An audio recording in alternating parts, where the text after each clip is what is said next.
we're here today to talk about perspectives from the advertising world and from particularly a commercial view on how media publishing can pay its way in the future. So we'll have a look at some of the things that we already know a little bit about, display advertising and search and so on. Branded content is a new thing which we've got some experience on the panel to discuss. And overall, how will these new economics affect journalism? So I'm very pleased to be joined here today by some great experience to talk about this topic. On the far left, Marina Go. Marina is General Manager of Hearst Bauer Media, and this is a joint venture between Bauer Media and Hearst magazines. I'm sure many of you will be well aware of their titles.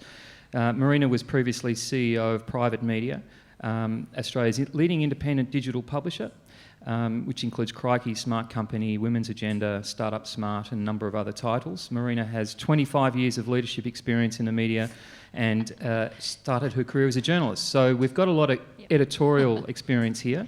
Next to Marina is Neil Ackland. Neil is the founder and CEO of Diversified Media. It's a diversified media company, I should say, called We should change our name. Sound Alliance. Neil has had a lot of experience in digital media and was in fact named one of the top 10 most powerful people in digital media by the Power Index, which is something we ought to be very scared of. But he's got a lot of very good experience to talk about how digital has changed over the last 5 to 10 years, and we'll look forward to hearing some of those insights. Next to Neil is Zach. Zach Zavos is the co-founder and managing director of Conversant Media, another online independent publishing company that produces websites such as Lost at E Minor and the sports opinion site The Raw. And finally, but not lastly, next to myself and between Zach is Ben Barren, and Ben is the founder of SocialDesk.com.au, which develops new types of performance social advertising. Ben is an expert in tracking brands in social media. And has lots of experience in search and social media. So Ben's the data guy on this panel, and we're going to talk a little bit about data and how that relates to new forms of advertising. But before we get into some of those details, I thought I'd just ask each of the panellists to give a very brief, quick overview of what they see as being individual challenges and opportunities within their business area, and how they're dealing with that today, and then we'll get on to some forward-looking perspectives. So Ben, I might start with you. Yeah, hi everyone. I came from a background of building a blog search engine and working at some of the large publishers, like 9MSM when they started, and at Census. And when blogging came around, absolutely loved it. Quit my job, wrote 936 blog posts in the first year, was indexing 100,000 blogs. But out of that, I started tracking a lot of brands and social media. And following that, I've got really into sort of new types of Facebook advertising. But typically to get the challenge is getting Australian businesses to sort of adopt best practice from overseas is a bit slow. So when people say you're in Facebook advertising, it's sort of like those awful ads on Facebook. And I'm like, no. And so, that's my current challenge. That sounds like a large one. Zach, what about you? Well, I set up our business in 2007, and they started Lost at E Minor. 2005 was a hobby, a blog, and then we set up The Raw in 2007 again as a sort of a blog, and the business sort of evolved from there, and I knew a lot of the elements of running an online business in terms of traffic, in terms of content and platform. But the kind of one area I always struggled with is well, how do you really make money out of it? And I've spent the last 7 years really tackling that and looking at what other businesses have been doing. Private Media, Sound Alliance has been a very inspirational business. And so we're at the point now, I think we know a lot. I feel I've got some good views about where it's going, and it's a really interesting place to be right now because media's back, and from a number of years media was a very problematic space. So I feel very encouraged about where our business is at, and also where online media is generally. Terrific. Neil, what are your thoughts? So I mean, I started Sound Alliance when I was 22. So I've been doing it for a while. Back in 2000, I'm showing my age now. Much like Zach, it was a hobby. Our first website was called In The Mix, and it's still one of our biggest sites today. It's like a dance music website. I'm an ex-raver. So basically, well, current, depending which way you look at it. We expanded our business model, which is kind of niche verticals around kind of youth interest areas, and we have a site called Faster Louder, which is kind of live music. We have a gay and lesbian site called Same Same, and this the site that we launched in 2013 was really to try and address one of the biggest challenges that we've been facing, which is we started to notice this really profound shift in audience behaviour to mobile from desktop, and at the same time we started to notice a pronounced shift in the way media was being bought and traded and sold. Display media was being sold more by robots than by human beings. And these two things were kind of happening at the same time to us, and we decided we had to come up with a response to this, because otherwise we could pretty much see that our business was going to be in trouble. So around 2012 we commissioned the biggest research study ever done into young Australians, and we looked at all the data and all the insights, and we sat in a room with effectively a blank canvas and said, okay, what would a media brand of the future look like? And we came up with this idea for Junkie, which is our newest site, which launched in 2013. And the publishing principles behind Junkie were really simple. We knew the audience was shifting to mobile, and that wasn't going to slow down, so it had to be built mobile first in terms of the way it's designed. The whole product had to come through the mobile lens first, then the tablet, then the desktop. We knew that it had to be social at the core, because when we looked at the data, we could see that over 93% of our audience were on Facebook every single day, and Facebook essentially is the new homepage of the internet. It's what feeds almost all of your traffic, so we knew that we had to build this thing to plug into Facebook in terms of the technology, but also the tone of voice and how the content was created. We knew that the advertising model couldn't be just display advertising. We had to do something different. We need to create an ad that was agnostic on mobile and on desktop. And so these are all the challenges that we were trying to face at that time, and we came up with the idea of Junkie, which has probably been the most successful product we've launched, to be honest. It was Mumbrella Media Brand of the Year this year, and has grown phenomenally for us. So I think we haven't solved the challenge yet, but we feel like we're very, very close. And the business model behind Junkie is primarily native advertising, which is we define as advertising that's delivered in-stream, inspired by a brand, clearly signposted. And so that's been going really, really well for us. It's now become almost 30% of our total revenue is coming from native. So it's been a learning curve. We're not quite there yet, but we think we're onto something with solving our biggest challenge, which is basically the shift to mobile. Terrific. We'll come back to that native question in a minute.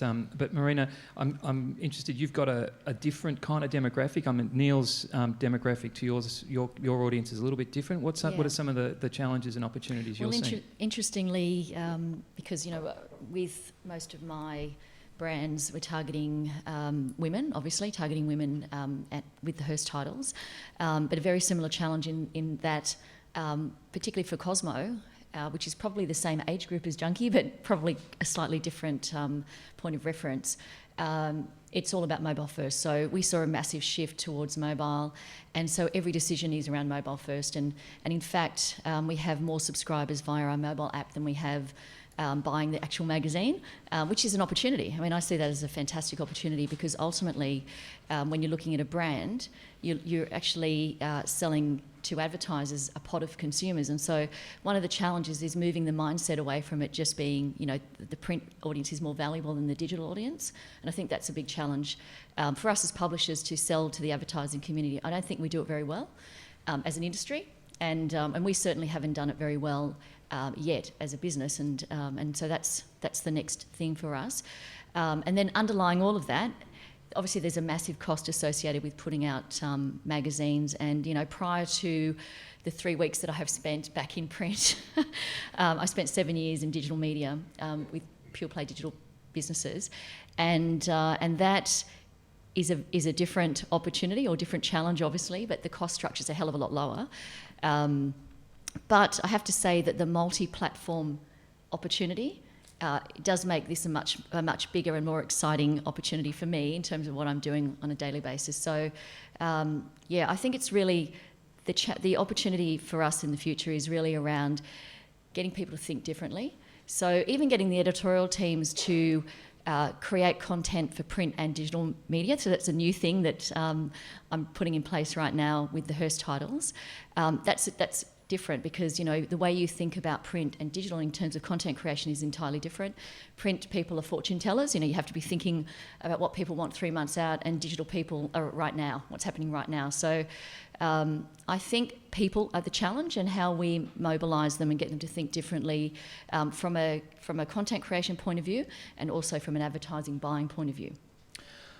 Some interesting thoughts occurring whilst I was listening. That one is that in some ways the media industry is still supported by advertising. So over the last 20 years, we've seen enormous changes in technology and platforms and distribution channels. But some of the things that we're still looking at now are still the same. So selling advertising. What I'd like to ask here is what formats? We have an array of formats. Mobile's one, native's another, display still on all websites. What do you see as being the right mixes for your business, and where it's really all about maintaining margins, growing margins, and keeping yields as high as possible. So where are you spending your time? And perhaps I'll start with Zach. I know you've got some nice, interesting new formats coming through. How are you seeing the mix of those playing out in your business? Yeah, I mean, it's a really interesting space that most of the industry is still geared around standard ad formats, which everyone sees on every website, a leaderboard, MREC, some sort of slight variations on those. There's a lot of infrastructure behind those ad formats. So, and they're, as Neil was alluding to before, they're being programmatically traded. And so there's... Let me just quickly... Sure. Programmatic, for those in the audience who may have heard the term but don't know it, what are we talking about? Well, so basically what happens... you go. I was going to say, it's the robots. The robots that Neil was talking about a few minutes ago. How does that work? Just in a nutshell, when you go to a website, if you go to The Age and you look at a car review, you'll have a cookie put on your computer indicating that you're interested in cars. Then when you go to another site and there's some ad spaces, in milliseconds, those ad spaces, unless they've been sold to a premium sponsor, in milliseconds, those cookies on your computer get surfaced up, and a whole raft of ad networks bid in real time. And if someone wants to reach someone who's looking to buy a car, then they'll pay more, and they pay usually 1 cent more than the second bidder, and they bid and they get the ad slot in front of you. So that's and you could talk about this literally days. It's a very complex area, but in a nutshell, that's how it works. It's real-time programmatic trading of inventory of ad slots based on people or behaviours derived. But what I guess my point is, there's a huge amount of infrastructure. There's a lot of money going into this programmatic bidding, but the problem is that they're bidding on ad formats which aren't particularly good. And we sell these formats. Everyone does. It's part of the industry. But there are better ways to advertise, and I don't think anyone would say that they click on. I think the standard click-through rate on a banner ad is 0.02%. So that's a matter of creative then. It's a problem that the standard mechanism for advertising is a strip to the side of content. It's not particularly strong, and so I think what we're all facing here is there are better ways to advertise. There are better ways to bring brands in front of consumers and into the content, and this is where we as a business and probably most people here are really putting a lot of energy, and it's very exciting. We have a quote that we use in the office for this, which is stop interrupting what people are interested in and be what people are interested in, and that's the kind of ethos we try and apply to the advertising. And banner ads typically, that's why TV is still so strong, is that you don't see too often things popping up in front of the screen trying to grab your attention, or a fart button appearing at the side whilst you're watching a movie or something. It's the content, it's there, it's a one-to-one experience, and then there's an ad break, and print still does that really well. So magazine advertising is still really great in that when you're looking at an ad, and then when you're looking at the content, whereas online just smashes it all together. And that's another important point, isn't it? I remember when I started at Fairfax Business Media many years ago, the advertising manager said to me that editorial was the grout between the tiles of advertising, which I was horrified by. But of course he was right in many ways, and we're still dealing with that and today. So I guess I'd like to hear a bit more about what you see as being those some of those creative challenges. I know that B of the web is particularly relevant for native advertising, but when we're just still thinking about that problem around creative, because ever since the advent of the web, banners, buttons, MREX, towers, vertical ads, they're all really doing the same thing. But how do we get those is it possible to get those click-through rates above 0.02%? I think click-through is an irrelevant measure altogether, and I think it really depends what you're trying to do with your advertising. If you're trying to get someone to consider your brand, or you're trying to get them to click through and buy a flight or a hotel room or sign up for a car drive or something like that, they're completely different objectives. And I think the current advertising world of MREX and all that stuff is really well geared towards direct response advertising, which is the click through and sign up, or click through and do this. What is underserved in online at the moment is brand advertising, being able to deliver a really cohesive brand message, which is why I think the shift towards native advertising is really gaining some You can't momentum. build a brand on leaderboards and MREX, and which is why it's not happened, and so much branding dollars has gone into TV because you can in TV, but now there are ways to build brands online. Before we get onto TV or video, because that's another important area, Ben, what are your thoughts around this brand building versus transactional spacing? I think sometimes the ad format can be overdone. My first job is a media planning department, and the classic line of a media planning is the right ad to the right audience at the right time in the right format. The format comes at the end. The audience profiling at the start, the target market. If I buy a car once every 5 years, what's the point of getting an ad for a car just after I've bought it? You're going on a holiday once every 2 years. When do you do your research? So on and so forth. So you've got to you can do the best ad, the best creative, but if someone is not, don't have the money in your pocket to buy it, or you're not in the market, you're not in the market.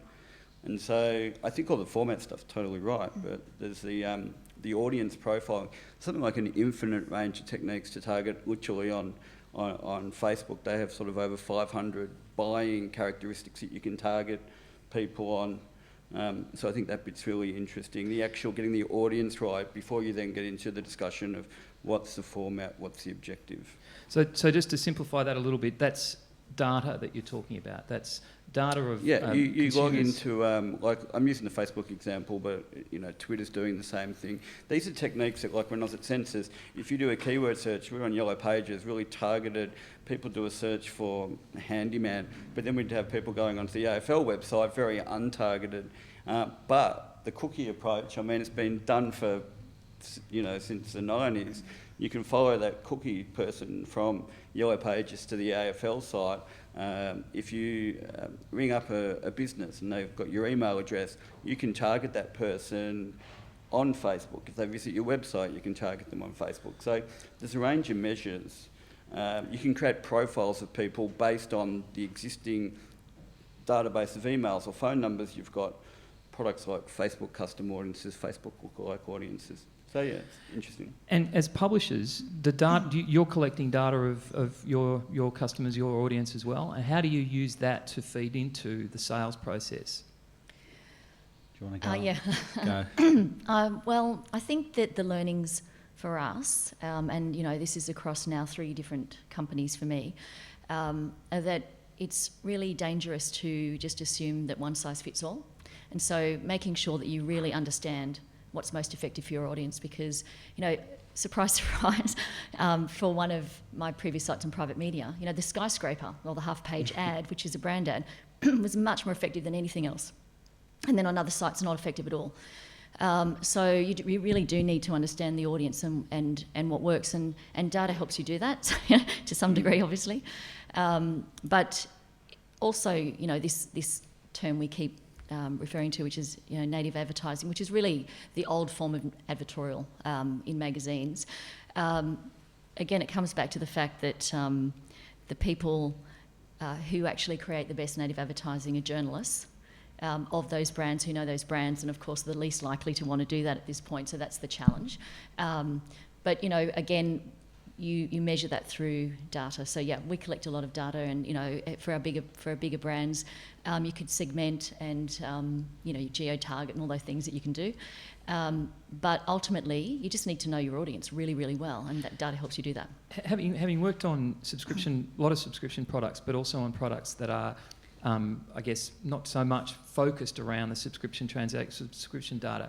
What do you see as being the relative merits of those two approaches from a data enrichment point of view? Yeah.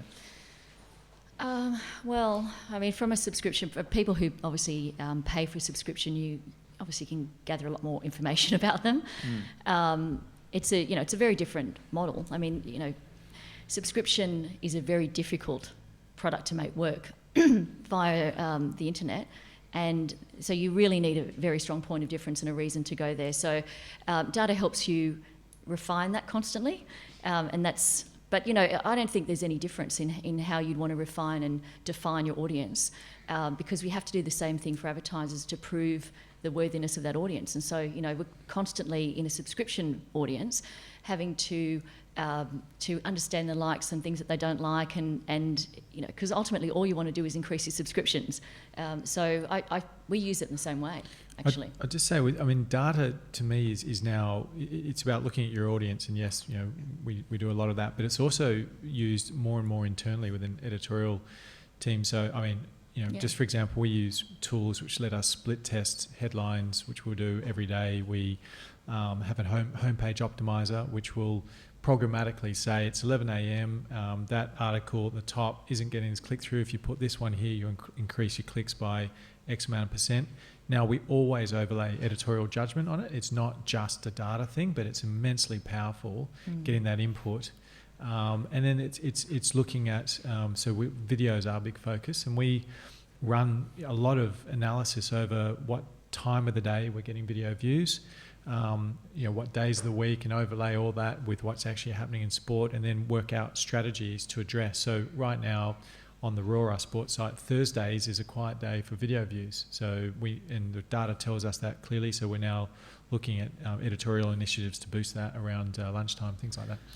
So just pursuing this question around video a little bit further, again, Marina and Neil, can you talk a little bit about some of the video initiatives you're working on, and perhaps Ben, is there anything in data and video that you're looking at? Facebook has launched video advertising, so they've been going through this whole sort of, because basically branded advertising is bigger, colourful, it's visual, but video formats are also, shorter, the sort of Snapchat to Vine, 6 to 15 second format. Images are shorter, text is shorter, but so there's lots of how does brand advertising, how's it going to work within social networks without interrupting people too much while achieving the brand objectives. Direct response branded advertising, I guess. But was that sort of similar thing you're doing with your recent TV launch? Cosmo TV, yeah. Well, what we've done with Cosmo TV, in the past, everyone went crazy and said everyone wants to buy video, so there was a mad scramble, I think, for all publishers to try and work out how quickly and effectively and cheaply we could provide video content, and the truth is we just couldn't do it in any great volume. And also the CPMs are really low around it, so you did a lot of activity to make very little money. So what we've done with Cosmo TV is we've really gone down the native advertising route, and so with the series that we launched last week, that was entirely sponsored by The Body Shop, so it's a 12-part TV series. The editorial teams are, we film them doing whatever they do, and they paid a significant amount of money for it. So that's how we received higher CPMs. And on the day that we launched, 2 major clients approached us and said we want exactly the same thing. So I think that's the opportunity for the future, certainly for my brands and the way that women interact with video. But it may well be different for other brands, because again, I think it's really important that you know who your audience is and what they respond to. Because the views are really important. How many people are going to view the video? That's what I was going to ask. That's what they're measuring their success rate on. Exactly. So the return is about the number of views and the time. Yeah, and that's what I think that's one of the great things about the whole native content idea, is that essentially good content is good content and shit content is shit content. It's the quality that's going to shine through, and whether there's a brand inspiring that content or not is kind of irrelevant. At the end of the day, you've got to produce something that's going to get people's attention, and attention is the is the great economy of today, because everyone's just being bombarded with all of this information from all angles. So holding someone for a minute or 2 minutes or 5 minutes is getting harder and harder. So from an advertiser's point of view, rather than being around the outside screaming for attention, I'd much rather be in a contextually relevant environment in the stream, actually in the first screen that people are looking at, or in the actual body of the content in a relevant way that tells their brand story. And that's getting that challenge right. If you get it wrong, no one's going to look at it. If you get it right, and there is a sweet spot, and there's some really good precedents and examples of that, it can really deliver for the brand, for the publisher who's getting paid for it and producing good content, and I think for the end viewer or reader who's actually consuming something that they like and they're prepared to share through their social network. So done well, it can tick everybody's box. Do you think there's a risk over time that clients who have ongoing success with this kind of native advertising eventually become their own publishers and cut you guys out? I mean, that's already happening. If you look at Red Bull, for example, Red Bull Media House is a sort of break-even business that they're running out of Santa Monica in the US, and they're just producing content. They've got their own cable TV station, their own magazine, their own online radio station, and they're producing content for themselves that tells their brand story. It's the ultimate native advertising play, if you like. So I think there is a risk of that, but you also still need other contextually relevant channels to plug into that, to give you the broader reach. And you don't want to preach to the choir. And there was this period for a while where everyone was like, we build our Facebook page, we get 1 million likes, and then we don't need to advertise anywhere. We can just tell all those people that like Coca-Cola to, every day we'll send them a message. And that's great, but it doesn't get you anybody new. And eventually Zuckerberg just came along and said, nah, we'll cut that off. And now they can't reach anyone through their Facebook pages, or very small amounts through the Facebook page. So it's an interesting challenge, but I still think there's always going to be a need for, quality, trusted brand mastheads in media that people respect and will go to for an informed opinion. And I think brands will always need to exist in those environments to reach new people. A brand has also got a lot of, there's a lot of gravity in a brand towards telling the brand message on basically as an ad. Whereas, native, as Neil's talking about the way we do it, it's, I'd probably disagree a little bit, Marina, and say that to me it's not advertorial in the sense that very rarely would we write, almost never would we write an article about a brand. It's more about picking up one or two key attributes of the brand message and then writing content around those attributes, which there's ads surrounding that. So it might be, the surface. We're doing a campaign at the moment. We're getting, encouraging artists to actually create art on the surface, or DJs or whatever, and they're actually using the product. And then it's really good content. Or we're picking up attributes around things that are surprisingly powerful, small but powerful. So we're writing stories about things that are small and powerful. It's not about the surface, it's about the attribute of the product. So to me, there's a subtle distinction, but an important one because it makes the content strong. Yeah, I agree with that distinction as well. But I think the other big distinction between advertorial and magazine ads and all those things, I joke about this quite a bit, but social is the difference, right? So someone said, magazine ads are native ads, and I say, well, when did you see someone cut a magazine out, an ad out, photocopy it 1,000 times and mail it to all their friends? And that's the big difference, right? Because if someone likes this content, they're going to share it through their social network, so the ad and the message can spread further and wider. So you had a very pertinent experience of that recently. Yeah. So we had a campaign that we had running for about 5 months for Stoli vodka, and it ran across all of our titles, and it was all native, so there was very little display advertising. And the brief was Stoli was all wanted to be the original vodka. And so they said to us, can you create a content series about originality? And it's the best brief ever. You sit down 15 editors and you say, okay, here's a pot of money, we want you to go out there and find original stories. And they go, brilliant. And off they went, and there was some fantastic stuff that came through. And one story in particular was a great example of timeliness and relevance. There was a show on about In Excess, and they did a story about the inside story of Original Sin, which was the In Excess record. And we published it when the TV show was on, and the In Excess guys liked it so much they shared it to their 3 or 4 million Facebook fans and through their Twitter feed. And so they thought it was such a good piece of content, they didn't mind that it was funded by Stoli, that they were prepared to share that through their own social network. And that's the holy grail. They probably had a few stollies themselves over the years. Probably. Yeah.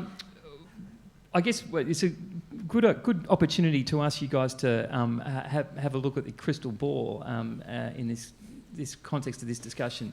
We've talked a little bit about where the advertising formats have come from over the last 10 years and where we're at now with this native advertising is a key thing. And one of the things I think is fascinating is that, Neil, you've said that native makes up about 30% of your business at the moment. Is that an optimum number for you? Do you see that? Would you like that to be more? Obviously, having more clients spending money the answer is yes. But in terms of the mix as a publisher, is that the right kind of mix? We get asked this Marina? question a lot, actually, about the mix, and I think we probably do. I think it's about less than 1% of all the content we produce is native content at the moment. So, if that got to be a lot higher than that, then I'd you know. Oh, sorry. So we're less than 1% of the content, but 30% of the revenue of the income. Yeah. Wow. Okay. So it's a big That big speaks difference. volumes in terms of the. So if we're in a position where 1 in every 3 stories was native, then I think we'd be onto something pretty good.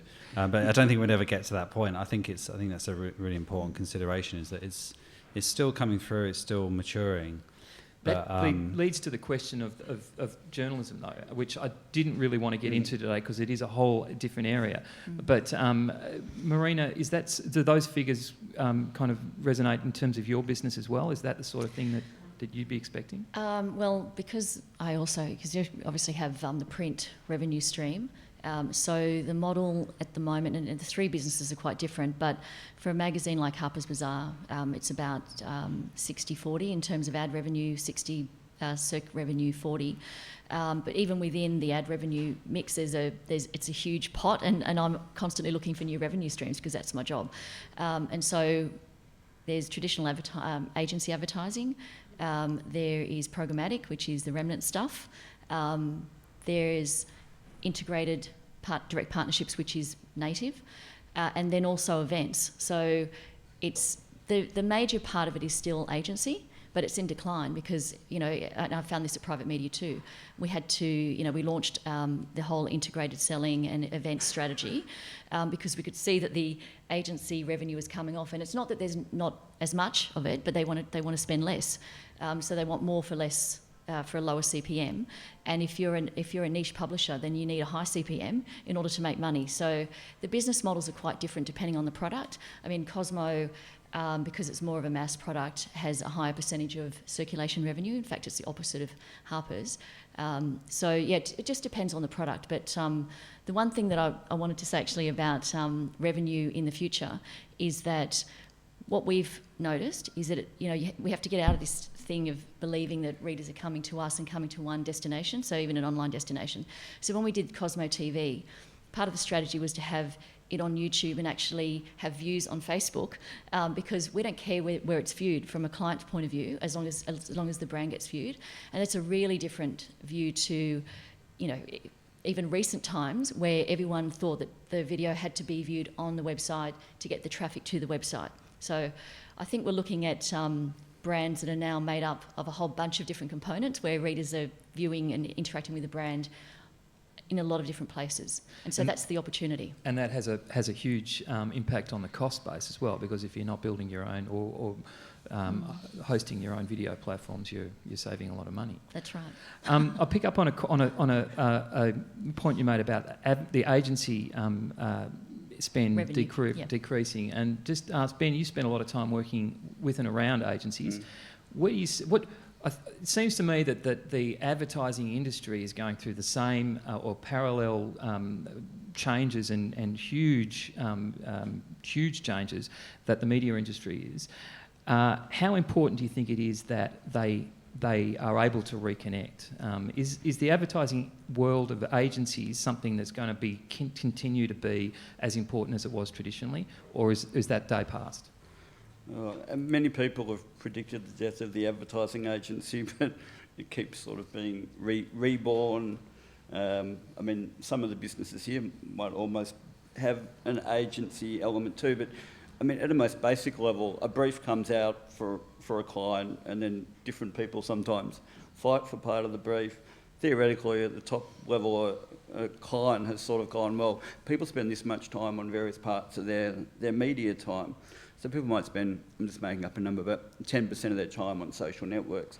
They should then receive 10% of the actual media spend. But at the moment in Australia, it'd barely receive 1%. I mean, at 9MSM, when I was there, our census, we went through this similar battle with banner advertising, or you would have at Fairfax, getting the right amount of share, and even on some of these other properties where you've got 70,000 people reading the magazine, but 2 million on the website. Clients still would spend more money on the brand television advertising. Small businesses have shifted a lot of their advertising from Yellow Pages to Google. I think what's sort of interesting now is you might see a lot of Google advertising shift to the brand budgets, but does that mean Facebook is going to take money from what's been sort of like Channel 9 money? And Facebook's a small team in Australia, but quite aggressive in agencies and more so. They like going direct to the client. So there is a lot of interesting sort of, battles going on. That's it's food for thought as well. Are there any other comments quickly about advertising in terms of display? Because I just want to very quickly touch on search. We haven't spent any time talking about search. It's a huge part of the spend in Australia on an annual basis. Any quick thoughts about where it's at in terms of the moment for your businesses? Is it part of the mix? Is it going to continue to grow? Is it on its way? I'm not going to say it's on its way out, but is it declining or is it flatlining in Australia? It's not really our world at all, to be honest. So My view is that programmatic is freeing up efficiencies in media agency world, and the capacity that will be left will focus in on what I would say is better advertising. And so I think while programmatic is driving the yields right down, so strangely enough, even though it's really targeted, they're paying cents. But what's left over, we focus on better campaigns. And so I think it's going to be a really positive step because people are spending time online and on mobiles, and you need to do better advertising and better executions, which should be freed up. So the consensus would be more around brand building, brand spend, than where we've seen a lot of money over the last 10 years in transactions and search. You still got to have, there's still certain businesses like the car, I've worked on in automotive, you've got the BMW brand, the manufacturer, they love making beautiful ads and they get artists to do YouTube clips. The car dealer is like on Saturday, wants to get people into the dealership and sell the car, sell the finance, sell the insurance. Harvey Norman wants to sell whatever he's selling. But Harvey Norman doesn't believe in the web. Yeah, that's right. Jerry doesn't. We should tax those purchases and add 10%, and then he can set an online store up. But then Kogan will take the share. So, yeah, it's I still think like sales, business is about selling something. Yeah. Okay. Look, we're going to have questions in a few minutes, but let me just quickly go around and get a crystal ball view from everyone. What do you see is let's not go too far out, but the next couple of years, where is the advertising spend going? Where are your new sources of revenue likely to come from? Perhaps start with Marina. From what I can see, we are at the beginning of this kind of native boom. So I think certainly for my products, that's the big opportunity. Much more integration, much more direct selling to clients rather than through agency. But I see events as a huge opportunity for niche brands for brands actually, because it's back to community, and in the same way that digital managed to corral community groups online. You'd be so excited when you see those same people offline in a room meeting each other, and that's such an opportunity. So it's a part of the business that I put my toe in the water, went just before I left private media, and really there was some fantastic dividends. And so I think it's a big opportunity for a women's business, particularly because women love to network. So yeah, that's where I think our business is heading. And will your editors play a role or any key role in that as well? Yeah, and the great thing about I think magazines traditionally have always had a very personal relationship with their audience, and it was the most personal medium, I guess, until digital. So they speak to them, I guess, in some capacity now, but they've always been up for that, and they've always been quite visible, and readers love to meet them. They're celebrities, so it's a good opportunity. We've had a lot of success with events as well. In the Mix does an annual awards ceremony, which is quite a big driver for us. We do a big conference every year, so events is important for us for the future. I mean, native is a big focus for us. I think that what we're seeing is our display revenues are slowly declining or holding steady, and our CPMs are pretty steady.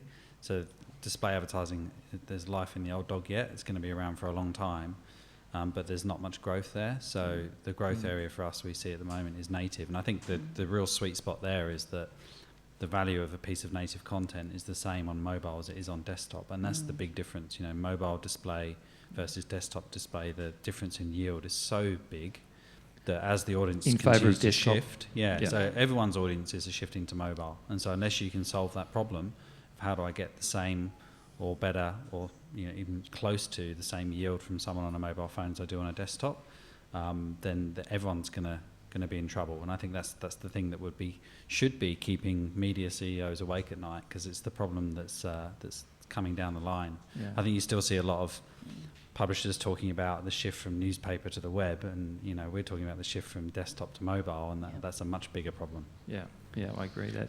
Look, again, agree completely. Just look at a bus; everyone's on the mobile phones. I think what's going to happen is TV currently commands enormous share of advertising revenue, and people aren't watching the TV the same way. I think those dollars will start coming into the online space through pre-roll ads, and pre-roll is traded programmatically, and that will then wash back into TV, and TV will effectively become another screen. And when that happens, I just think people are going to be watching pre-roll video on their phones, and they'll be seeing pre-roll ads, and that'll be TV dollars. And I think that's one way of really commercialising your online audiences. Great. Ben. Run a lot of reports, and Instagram, I'm amazed when I run some of the numbers on Instagram, especially in the younger audiences, also the young mums audience. Some of the numbers are huge, and so I think Facebook's going to really push that. YouTube also just can't be discounted. If Google start using YouTube to get media rights, like in the AFL negotiation, the internet rights are going to really go up in the next thing. So I think YouTube's going to be interesting. My final one would be Oculus Rift and Facebook. I think that's... Ocular what? Oculus Rift, the virtual reality headset that Facebook bought, that they're going to merge into the VR headset. It sounds crazy. VR is right at the start. People think it couldn't be done, but it's supposedly... I haven't done it, but supposedly real. And Google trying to counter that move by... the Uber $500 million investment they've got in driverless cars to take you to a retail store. Lots to consider there. We've got a few minutes to take some questions from the floor. So I hope there are some people with microphones standing by if there are questions. We have to finish at 2:00 on the dot because Neil's got to run to the airport. So I'm just letting you know we'll take as many as we can till then. Yes. Yeah. Hello. I'm interested in the native advertising thing, and I'm just wondering if it's hard to get a brand to let you take control of the message. When you're sort of talking to them, okay, you pick out the key elements, but we're going to write a story about this. How do you talk the agency into letting you take control? You're right, it's definitely a challenge. But what we've found is we have this policy in place where either party can strike it out at any point. So if we get to a point where we've produced a story or a feature and the brand is not happy, they can kill it. And on the same side, if the editorial guys feel like they're being pressured too much by the brand to affect their art form, they can kill it too. So we've always had that in place. We thought it's a nice little fail-safe there to make sure that there's protections on both sides in terms of our editorial integrity and also in terms of what the brand's trying to do. We've not had many examples where that has happened, but there's definitely more to and fro, and it does work a lot better when you have a direct relationship with the brand manager or the marketing manager who's making the ultimate decision and knows their brand.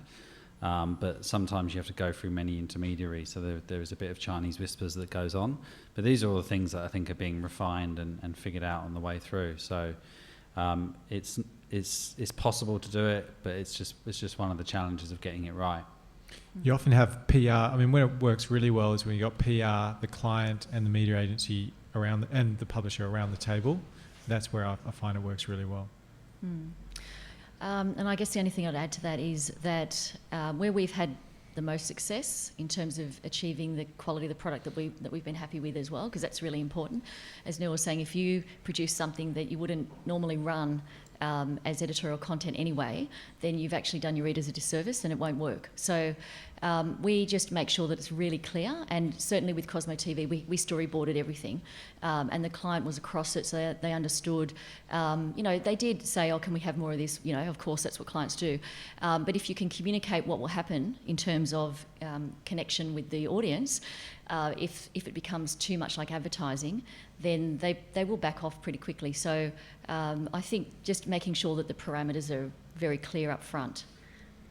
I think it's fascinating, and it's really encouraging to know that publishers like yourselves have the editorial is your focus as much as sales. One of the things that we've heard for a number of years now about in terms of criticisms about things like native or content marketing is that that journalism is completely compromised, and I think it's pretty clear that actually doesn't contribute to the business model. So you can't compromise your journalism. You have to keep your readers firmly focused on your readers and deliver quality, and that's been a theme, I think, from today. We have another question. I work as a comms consultant for a bank, and it's very hard to sort of change the marketing manager's mind around the benefits of native advertising and around the online space. What were some of the arguments that you came up against and sort of ways that you addressed those sort of old thinkers and people that weren't willing to sort of face the facts that the old way of doing things wasn't always going to be the best way of doing things? I'll just quickly jump in, because I worked on a bank for a couple of years doing their social media monitoring, and also having worked at Telstra. You come across a term called a content calendar, and the content calendar has the next 3 months of Facebook and Twitter updates, which then goes to the legal department to get approval. Some of these things you sort of can't fight. Defamation in media companies too, they don't want to have too many people writing stuff. So I would say you've just got to build the relationship, take it through the legal process. It's very hard on those big blue chip clients. Perhaps one thought would be some case studies. If you look around at what other businesses, whether it's financial or otherwise, are doing in a similar space.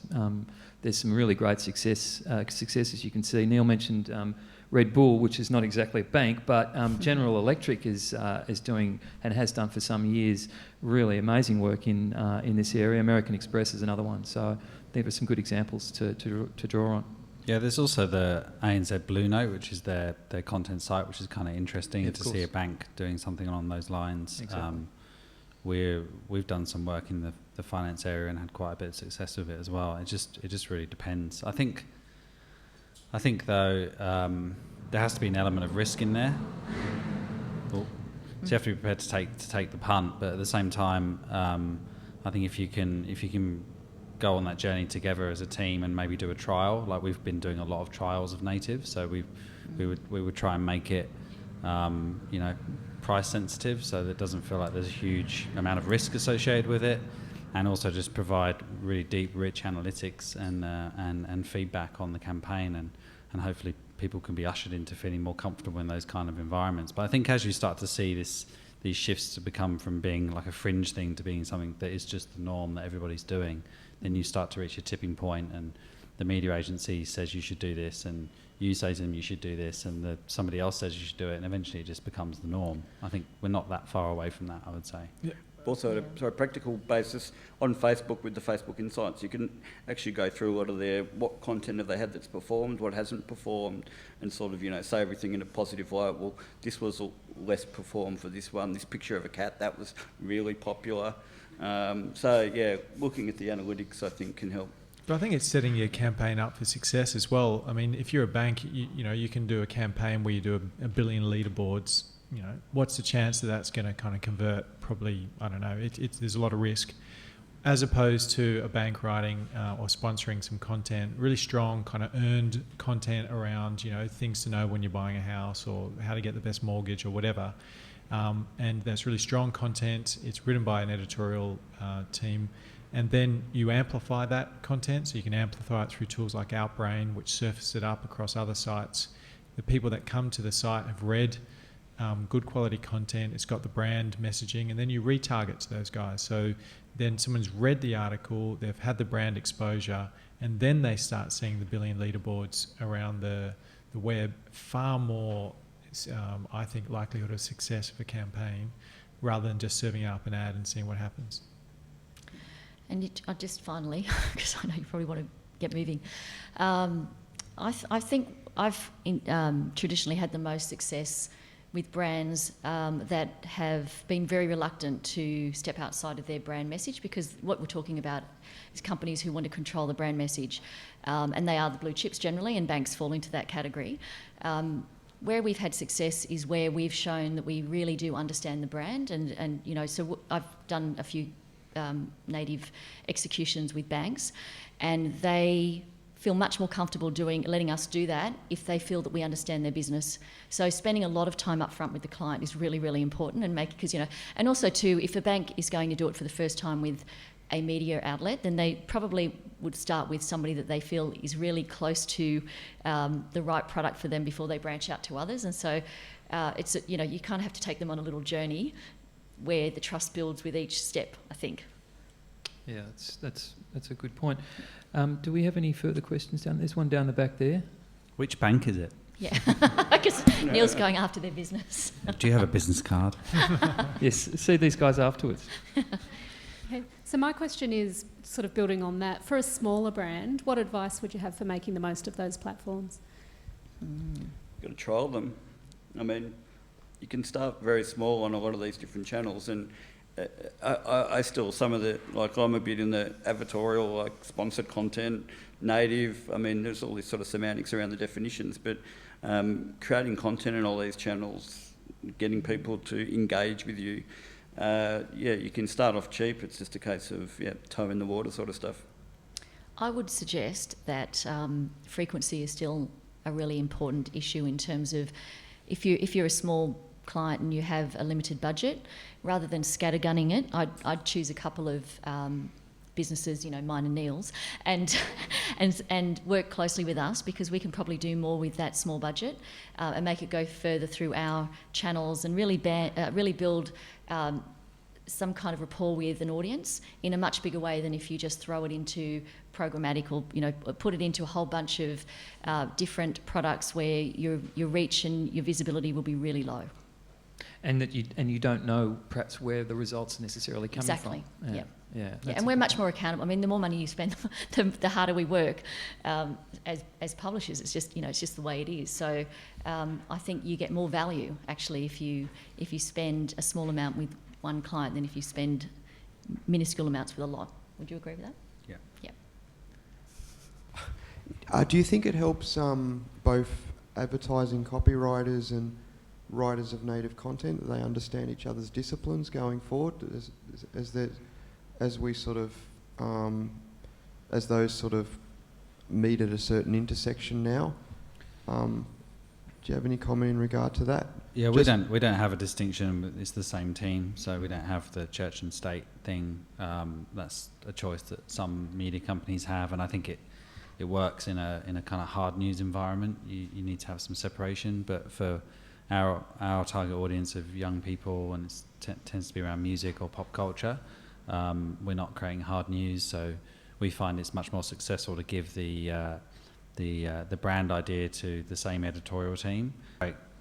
Content that's going to be well liked, well read, well shared. So we don't have that separation. Yeah, and in this, obviously in the women's environment we don't either. But previously at private media it was distinct, and I found that the most effective people to take on that kind of advertising content writing were people who actually came from the editorial side. So knowing the brand is the most important thing. Otherwise you just can't be as effective.